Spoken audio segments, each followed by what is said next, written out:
Good morning and welcome to Kunsang Pile Jolene. We're always happy to be here and to be sharing teachings by Jetsunma, Ahkon, Lhamo. This teaching was given back in 1996. It was quite long, so it's been split into two teachings. This is part one, and part two will be on Wednesday. But you'll be able to catch up with both of them, together on YouTube. So enjoy. The title is Bodhicitta is Your Essence. The full title of them, all of them together, is your treasure is the heart of Bodhicitta. So enjoy.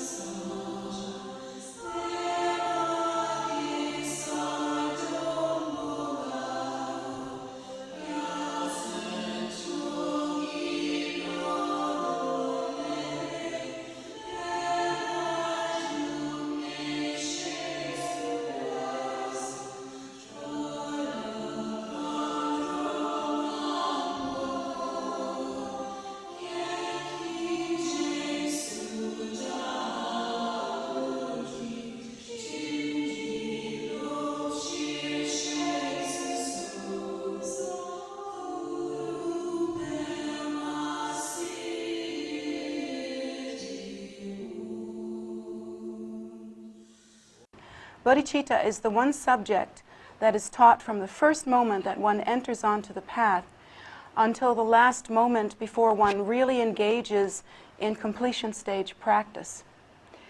And it is a primary and necessary fundamental foundational meditation and absorption that one should remain in from the first moment upon hearing the Dharma to the last moment before one actually enters into nirvana.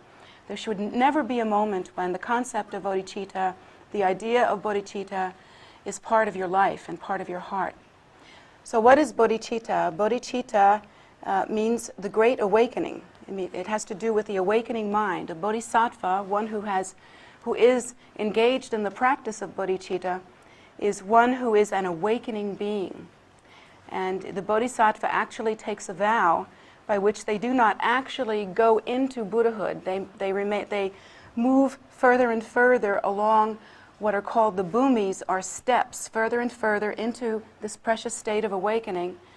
And upon taking the bodhisattva vow and remaining fully absorbed in that vow and beginning to accomplish that vow, one then begins to enter the first bhumi, which is a very major step, a very major accomplishment. And then from there goes to the second, third, fourth, fifth.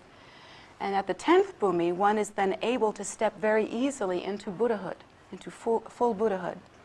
However, the bodhisattva who is on the 10th bhumi remains away from that and holds back and does not take that final step in the world for sentient beings, appearing in a form that is of benefit to sentient beings, and being able to teach and guide and that sort of thing. So we are practicing and studying this bodhicitta, which is so precious and so important. Many of the religions in the world have the idea of compassion. That idea of compassion is stated in various ways. But in the Buddha Dharma, compassion is not only one of the teachings. It is considered to be one of the two main legs or eyes or wings, however you want to put it, of the Buddha Dharma, of the path of the Buddha Dharma. There is the wisdom and the bodhicitta, wisdom and compassion. So these are the two legs of the path, and it is considered that if one cannot accomplish compassion, if one cannot accomplish the bodhicitta, then really whatever else one is doing on the path amounts to very little.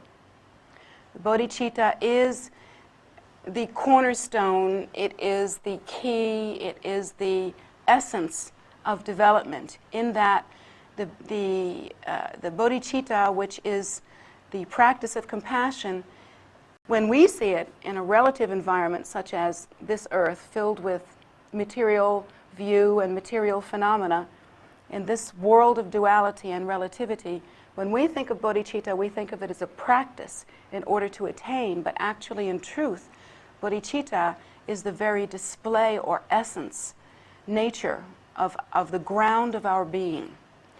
Buddha nature, Buddha is not just a man, a historical man that lived a long time ago. Buddhas are not just those little statues, some of them fat little guys and some of them fancy guys like that. Buddha is our nature, and it can be considered the primordial ground of being. It is that essence self, suchness. Very difficult to describe. In fact, that once one describes the nature of Buddhahood, then one has actually left the nature of Buddhahood. It cannot be described in such a way that one remains stable in the view of Buddhahood. Because once conceptualization and discrimination actually occur, then the meaning of Buddhahood is changed. So ultimately, Buddhahood can only be understood in one's meditation practice.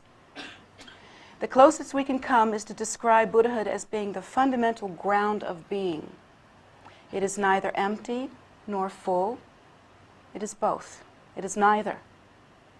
It is neither silent nor filled with sound. It is both and neither. It is neither form nor formless, but it is both and yet neither. Buddhahood is that ultimate mystery that cannot be described in terminology that we understand, because our terminology requires duality. It requires us to separate ourselves from that which we describe, as though we were an audience. And it requires us to discriminate and conceptualize.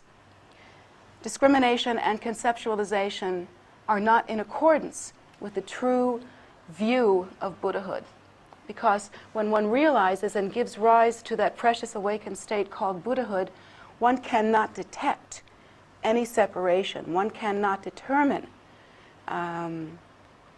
definition. One cannot judge where one thing ends and another thing begins. If we were to view from the point of view of that fully awakened state, as the Buddha was in when he described himself as being awake, we would not be able to determine where one being ended and another being began. That whole concept would be lost in the state of Buddhahood. Bodhicitta, therefore, while we think of it as the practice of compassion and something that we should attain to, well, we only have that idea because we are in a fundamentally deluded state, in a separated state, believing that self and other are in fact separate, believing that relative view and the view of Buddhahood are somehow separate. So that's how we view bodhicitta, as something that we do, something that we practice, but in fact the bodhicitta is the very breath or first movement or display or dance of the Buddha nature. If the Buddha nature is like the sun, radiant in every conceivable way, then the bodhicitta can be considered like the rays of the sun. The rays of the sun cannot occur without the sun. In the same way, bodhicitta cannot occur without Buddhahood. And in the same way, Buddhahood does not occur without the sun does not occur without its rays. Therefore, Buddhahood does not occur without bodhicitta. These two are inseparable. They cannot be determined as separate in any way, shape, manner, or form other than through the dialogue of confusion, which is how we talk. Dialogue, language based on separation and delusion. So this bodhicitta is in fact then our nature, as much our nature as Buddhahood. We are in our nature this fundamentally compassionate reality. Buddhahood itself has no other capability other than that of bodhicitta. Yet it has within itself all potential, unborn, and yet spontaneously complete. This is the great mystery and cannot be understood in language. Our language betrays us in this way. Even as I speak these words, there's probably a little voice in some of your heads that's saying, doesn't add up, not possible. How can that be so? I haven't seen it, I haven't smelt it, I haven't touched it. And that's true because the five senses are extensions of our ego. And they are meant to interpret and measure our egocentric experience, about which we already have pre-constructed beliefs. But Buddhahood has nothing to do with that. Buddhahood is simply the primordial wisdom ground of being. It contains all potency, all potential. It is unborn and yet spontaneously complete. How to understand that? Certainly not with the intellect. Only experientially, eventually, as one moves forward in one's practice. And the bodhicitta is like that too. Within the bodhicitta is every potential. The bodhicitta is inseparable from Buddhahood, as I've said, in the same way as the sun's rays are inseparable from the sun. It is the same essence, same nature. So within the bodhicitta, that is also our nature, is all potency, all potential, and yet the bodhicitta as well, while it is spontaneously accomplished and fully complete, is as yet unborn. When we understand the language of bodhicitta and begin to understand what it is that bodhicitta actually is and put it into our practice, at first there is a kind of distance and a kind of confusion that naturally occurs. But that occurs because we ourselves have not had that kind of experience yet. We have not tasted our nature, and we have not tasted what it's like when the mind remains absorbed and stable in that nature, how it is that this bodhicitta then naturally arises. Literally, if somehow you could magically remain absorbed in the fully awakened state the way the Buddha was when he described himself as awake, or I should say the way the Buddha is, everything that you would do, every activity that you would engage in, every interaction with any sentient being that you would have, would naturally be completely in accordance with the bodhicitta. So the teachings that we have from the path of Dharma, from the Buddha himself, these teachings tell us that, in fact, when one has attained realization, when one has attained the state of awakening, no matter what, now this is the big if though, if one has attained enlightenment, if one has attained this precious awakening, then all of one's activities from that time forward are naturally that of the bodhicitta, no matter what they look like. Now again, during the course of this retreat, I have described that for Americans particularly, sometimes the activity of the lamas can be confusing, because the lamas will sometimes engage in wrathful compassion. Sometimes, and this has happened to me, and I know for my students, it has happened to you as well. Sometimes the lama will see, because of the love and the concern, loving concern between the student and the teacher, the lama will see in their meditation that some terrible obstacle has arisen in the mind of the student, or in the path of the student, or in the life of the student in some way. Maybe it's an obstacle to the student's life. Maybe it's an obstacle to the student's path. Maybe it's simply something like a brick wall with where the student will meet up with their habitual tendency and not be able to make much progress. Then oftentimes, if there is the right kind of karmic relationship, if the causes have been given rise to, and if the devotion is there, and all of the different catalytical necessities are in place, then the lama will engage in wrathful activity in order to cut this obstacle. Let's say, for instance, and this often occurs, that the lama sees that within the student's mind some negative, non-virtuous karma has been catalyzed or been drawn to the surface or begun to ripen. Then the lama will see that this could be dangerous. And oftentimes the lama will be very wrathful. how does that work? Well, first of all, the Lama will do that skillfully in such a way that eventually the Lama knows what the student's capacity is, you see. So someday, eventually, even if not at first, the student will fully understand the Lama's gracious activity. And even though wrathful activity has occurred, the student will remain fully devoted, fully respectful, fully loving, and confident in the Lama's kindness. That pure inner posture is a posture of true devotion, purity, spirituality in every sense of the word. That, how can you say it? That kind of confidence and Vajra courage, because it takes a tremendous amount of Vajra courage when the Lama takes all of your habitual tendencies and all of your issues and smacks you in the head with them, to continue with love and confidence. Now, if the student is lacking in a certain kind of virtuous karma or virtuous ripening to benefit them at that particular time, and also perhaps is having the ripening of some non-virtuous karma, that interaction between the Lama and the student may turn it around, and can turn it around just like that. Because of the student's capacity, primarily, even in the face of such a difficult situation, to remain fully devoted, fully confident, and fully vulnerable to continue. Vulnerable means opened up and not protected. In order to continue on this path of compassion and wisdom, and that determination, that Vajra courage, is such a tremendously virtuous inner posture to remain in, that often this negative tendency or negative event will be cut.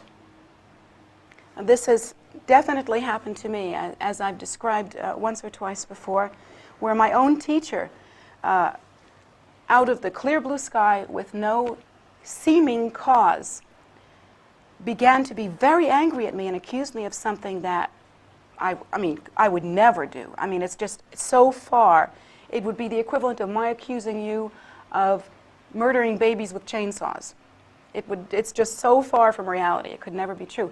So my teacher began to really be angry at me and just scolded me and raged at me to the point where I was shaking in my shoes. I was unbelievably terrified. And then when he felt this obstacle had been cut, he just stopped and he said, "Okay, well, we're done now. Try not to get mad. See you later." Sort of like that. Try not to get mad. I was trying not to make my own gravy, if you'll excuse the expression. I was terrified. I've never been so terrified in my life. And I barely shuffled myself out of the room. And then I realized that physically I felt completely different.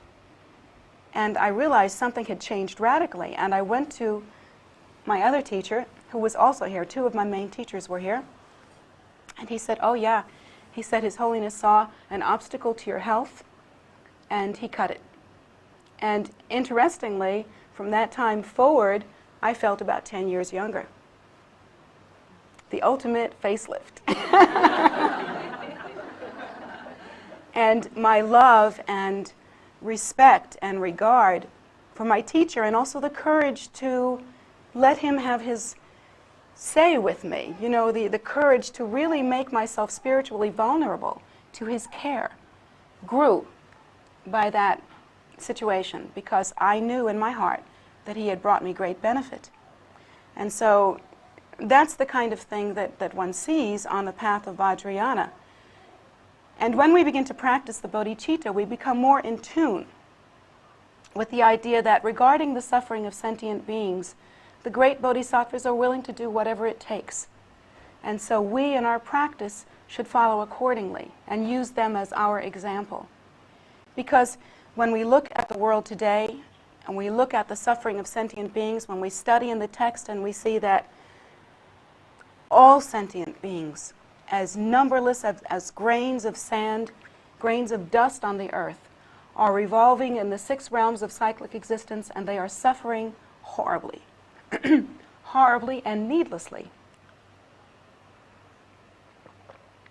Because other than our own habitual tendency, our desire, and our own distorted perception, there are no chains that bind us here. And so the Bodhisattva is moved to tears, thinking that watching the suffering of sentient beings and watching that even here in the human realm where things are pretty terrific and we do have the capacity to practice, still we are suffering from old age, sickness, and death, and there's nothing we can do about it. When the Bodhisattvas see that, they consider that enough is enough, and they feel a heartfelt courage or concern come up within them, and their determination to be of benefit to sentient beings and to do literally whatever it takes is therefore born. So now we are on the path of the Bodhisattva, and how should we engage in that path? We really don't know how that should look in our lives.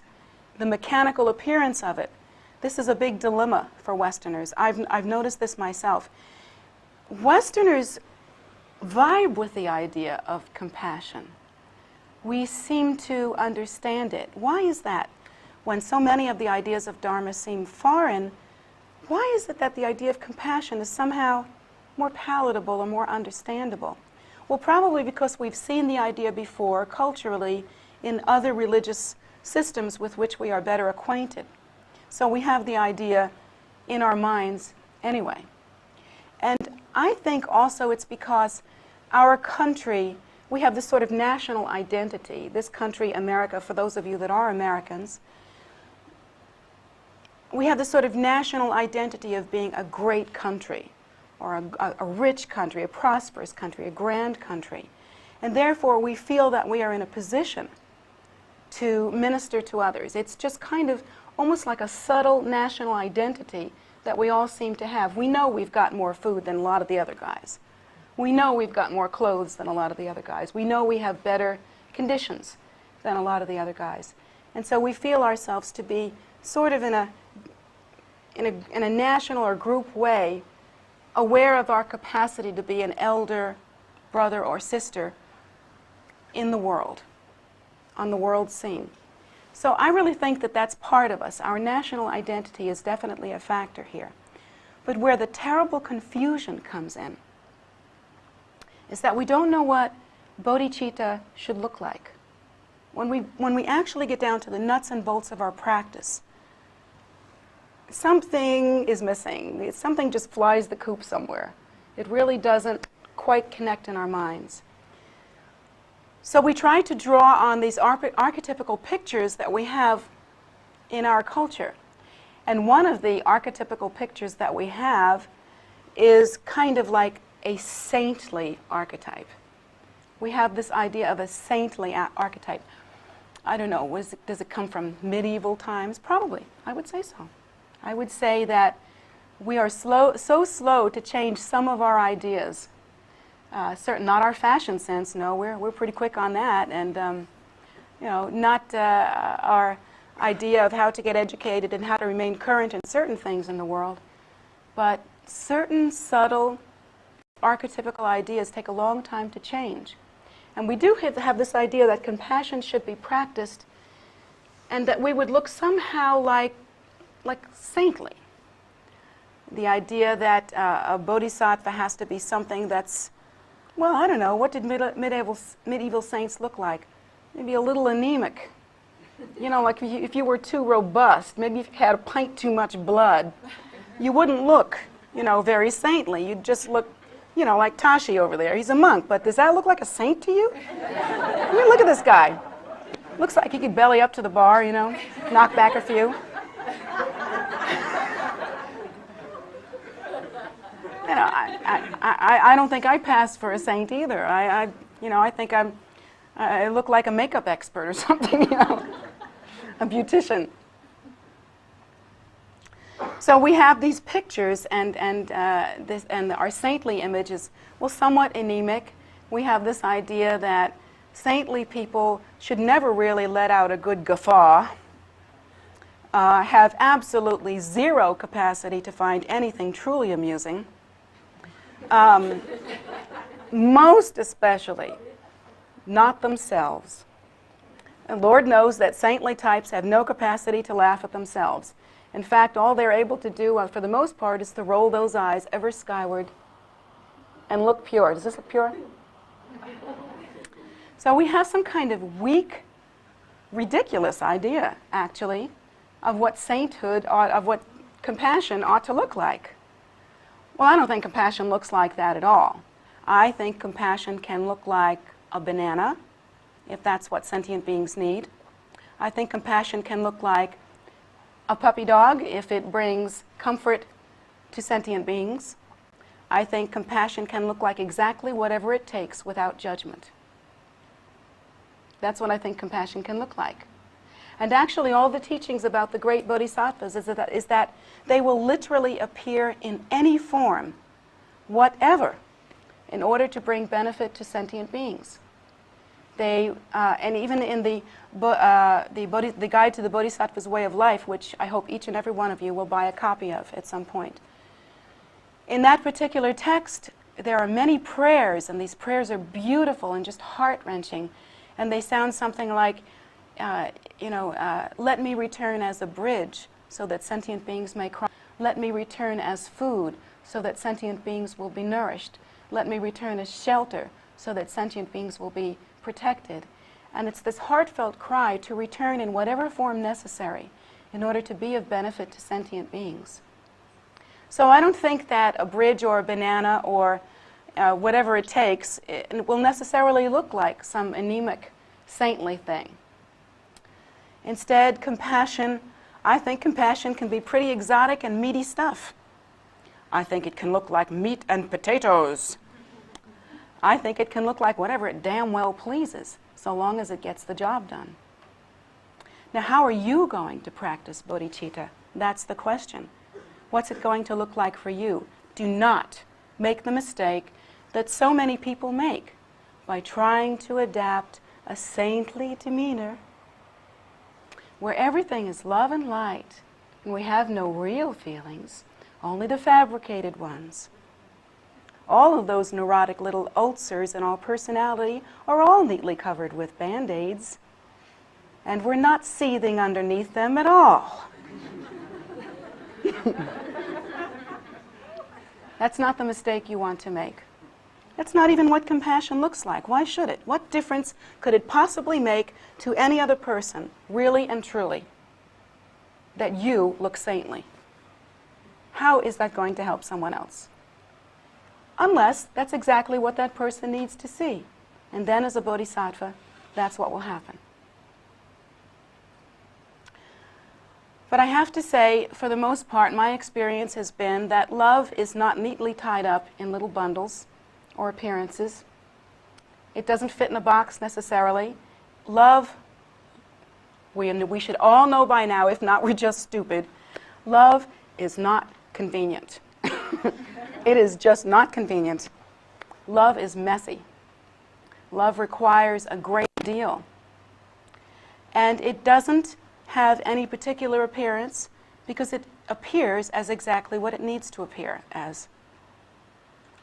So don't make that terrible mistake of doing something that's the equivalent of playing dress up, putting on your mommy and dad's clothing and walking around like, oh, I'm a bodhisattva now. That's not it. To adapt a certain demeanor that you feel is some sort of compassionate ideal, have with it. Brings no real benefit. All it does is stroke your ego. And in one way, it's the most self-absorbed thing that you can do, to selfishly use bodhicitta as a costume for yourself. Instead, toss all those images out the window. And do you think that bodhicitta should always appear as sweet words and sugary kindness? No. No. No, if sweet words and sugary kindness always worked, if that's all it took, well, we could go to something like, Dale Carnegie or something, modified to fit this particular need, and we could all learn how to speak words of love and light and how to be so sweet that everybody loved us. If that's all it took, how easy it would be. I mean, really, it'd be a no-brainer, wouldn't it? I mean, really, it'd be a no-brainer. Somebody could write you a list of, statements and responses. You could have it all keyed out. You could carry one of those little laptop computers around. Whenever you got hit with a situation you didn't know how to practice bodhicitta in, you could just type it up and come up with the, see the blue speech, give the blue aura. It could work. But that's not how love is. That's not how love is. Love is messy. Love has to reinvent itself every single moment because it's constantly looking to see what is needed. The moment love becomes a concept, it is not love. The moment you have a concept about what love should look like, you are not loving. Love is not the way you think. So what does it look like? How do we then practice this bodhicitta? Well, as I have stated during the course of this retreat, and as I will continue to remind you, the most important posture to begin in. I mean, everybody's got to start from where they are. The time and space grid that you have to start in, that's your place, that's your posture, that's your now. You have to start there. Now that may seem like some kind of restating the obvious. I mean, thank you for restating the obvious. Of course you're going to start where you are. O Queen of the Department of Redundancy. But don't you understand that most people never start exactly where they are? To obtain that kind of self-honesty, to be genuine enough on your path, where you start exactly where you are. No baloney, no games. You just kind of look and see what your habit and patterns are, what your practice has been. You really look inside yourself and see what your qualities are, honestly. And it's not going to be good news, necessarily. Some of it will be good, but not all of it. Trust me on this. And face it honestly, but you look at it like the way a child looks at a world it doesn't have the capacity to conceptualize. So here's the trick. When we look at something, we judge it immediately. We don't know how to look at something that we don't judge. But a child, when it looks at the world with a sense of wonder. It has no idea, in a way, what it's looking at. I read in a book a perfect example of this. For instance, you look at a 1-year-old child. They might be outside on the grass, playing in their yard, and they'll look up and they'll see an airplane in the sky. And the 1-year-old child has no idea what that is. They'll stop dead in their tracks because have you ever seen a little 1-year-old do this? If it's a low-flying plane, stop dead in their tracks. Like, they can feel this vibration. They feel this. They have no idea where it's coming from. They don't even know where to look. And then they stop like that, and then suddenly they just sort of chance up, and it's just like, and they see this thing, and they don't know it's a plane. They see it, they point, go, or shiny, and it's moving, and they remain completely absorbed in it until it reaches the end of the sky. And then it's gone, and they just go, wow, in baby talk, of course, whatever their particular way of describing that is. But now by the time a child is 3 years old, and that's just 2 years later, by the time a child is 3 years old, the child is going to hear the noise, know where to look up at the sky and go, airplane. Now, back to whatever I was doing.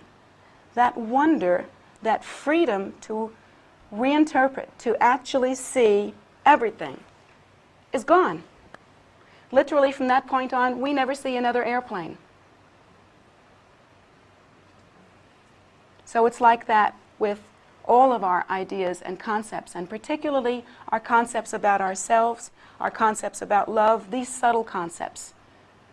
We have very little understanding as to how to look at ourselves and to see ourselves fresh and new so that we can determine how to give rise to the bodhicitta within our lives.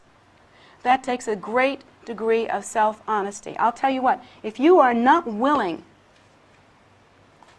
to see yourself and whatever poop you have produced and whatever negative habitual tendencies you have, and not really actually willing to see that, as well as and equally with your good qualities, there's no way to really actually know yourself. You'll be like the 3-year-old who says, oh, airplane. From that point on, the moment that unwillingness occurs, you never see yourself again. Not ever. So be willing in an honest and real way to really look at yourself and see where you are. And from that point, you can freely and honestly begin to practice the bodhicitta. That is a very important first step. The next step that is very important is you have to make yourself understand why to practice the bodhicitta. So we've gone over this during the retreat, but again to reiterate, you must examine first of all the Buddha's 4 noble truths. The Buddha states that all sentient beings are suffering, that they are suffering due to desire, that there is a cessation to suffering, and that cessation of suffering is brought about or is presented in the Eightfold Path, and in our tradition it is condensed into the path of wisdom and compassion. So we engaged in the method for those reasons. You see the logic in that? All sentient beings are suffering. They're suffering from desire. However, there is an end to suffering, and this is the method. There's like a logical, that is characteristic of the Buddha's teachings, and there's a reason for that. Because in the Buddha Dharma, you're not being asked to do anything on blind faith. You're being asked to think it through, and once it seems reasonable and logical and true to you, then you're able to practice because that kind of logical activity is appealing and it seems realistic. It makes sense to us.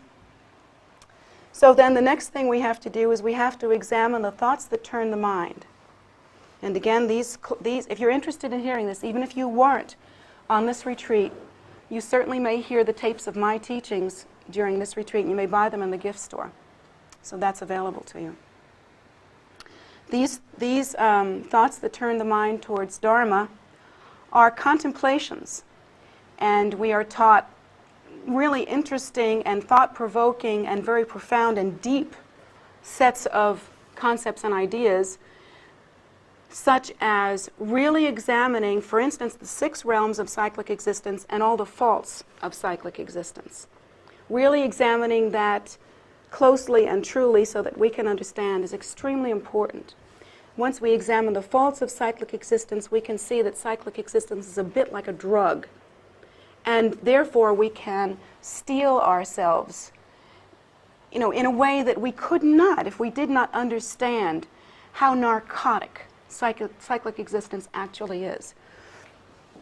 Plus, we begin to understand that cause and effect, the equation of cause and effect, is a real and actual truth, and that it is absolutely and certainly true in every way within our lives, that literally every experience that we have or have ever had was brought about by a cause that we ourselves brought about.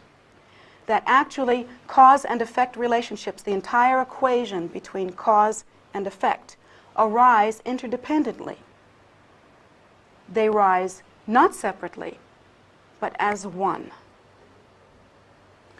Arising interdependently means that if you have created a cause, then just as surely as anything can be sure. Now, I don't want to play those little Zen-like mincing words with you, but just as sure as it can be, if you have given rise to the cause, you will live through the effect. Trust me on this. It can be modified, it can be delayed, it can be subdued, it can be dealt with effectively through certain kinds of practice.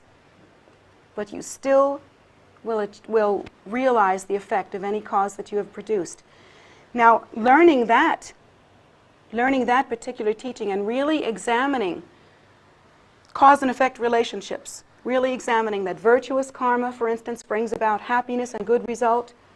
Virtuous causes, rather, virtuous activity brings about happiness and good result. That non-virtuous activity, no matter how it looks at first, always brings about unhappiness and suffering. An example I want to use quickly of that is, let's say, if you stole a car.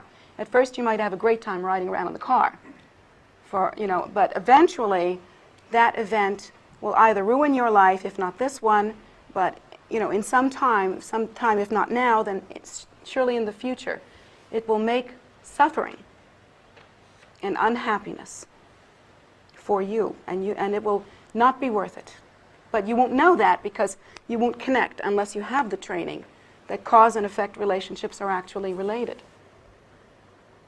So that's another thing that we learn, again, on the Buddhist path, is the great skill, if we practice this, of thinking in full equations. Do you know that most of the suffering in our lives is because we cannot think in full equations? We think like chickens, Buck, buck, bagok, I'll do this. Buck, buck, bagok, I'll do this. Over here, this is happening. Over here, this is happening. I'll do this and this is happening. And it's all to us. It's as disconnected as whatever. We just don't get it. But the Buddha Dharma teaches us to think in full equations. So now we're thinking in full equations and we're turning our mind towards Dharma, and that is a necessary step towards really giving rise to the Bodhicitta, because we have to be able to realize cause and effect relationships in order to do this. These are mental disciplines that I'm suggesting that you engage in. You must be asking yourself, well, what has this got to do with compassion? I mean, how can this possibly make you feel more compassionate? Well, one of the things that you need to understand in order to understand how this will help is that compassion is not an emotion. Bodhicitta is not an emotion. It doesn't exist on that dense a level, if you can understand. I mean, it's just like not that dense of a thing. It's the emotional level. Emotions are actually a reaction. If you take perception, delusion, duality, confusion, samsara, hatred, greed, and ignorance, all of those things that are characteristic of samsara, and you shook them up in a jar, the bubbles that you would get, like the bubbles from soap, are roughly the equivalent of emotions. Emotion is like the result of conceptual proliferation, sort of whipped up into a very exaggerated state. That is emotion. It is reactive. Bodhicitta really has nothing to do with that. So when we begin to give rise to the bodhicitta, we do so first of all through mental discipline. And then as we begin to engage in the practice, we have some understanding of the suffering of sentient beings and why we should engage in loving concern for them. When we examine the thoughts that turn the mind, we really tune into the sufferings of samsara. We really tune in as well to the fact that we have lived so many lifetimes that literally anyone that we can see or hear or even think of or even see a picture of, we've lived so many times that it is extremely likely, in fact a sure bet, that that person has been your own kind parent in some previous life.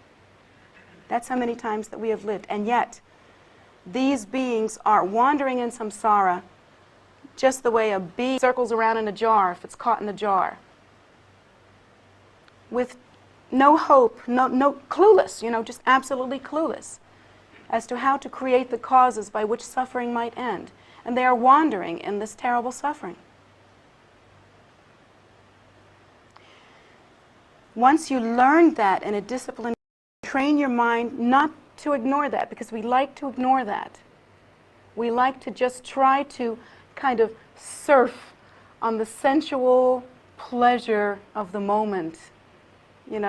We like to enjoy and try to get up as high in our daily routine as possible so that we can just surf on the moment of experience. We don't want to think about the condition of sentient beings. So this mental discipline is required in order to do so, in order to be a serious practitioner. And if you don't put in the time here, if you cut corners here, your practice will never be the same. It'll never be up to snuff. You can't cut corners here.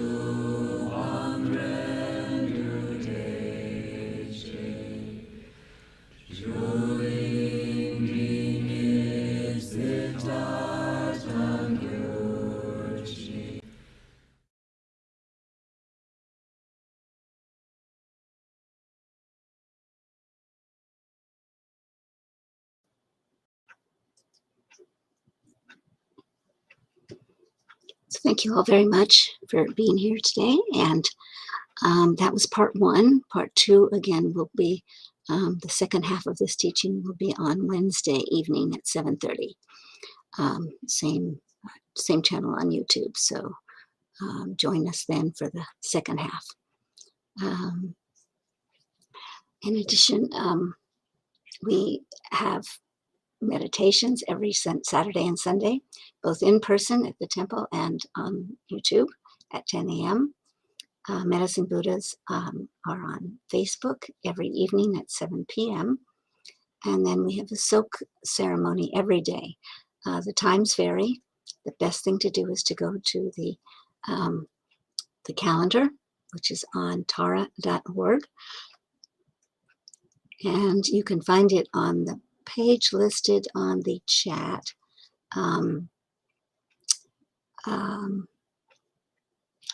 The tara.org Maryland events calendar. Or you can, there's also a shortcut to it on the homepage at the very bottom.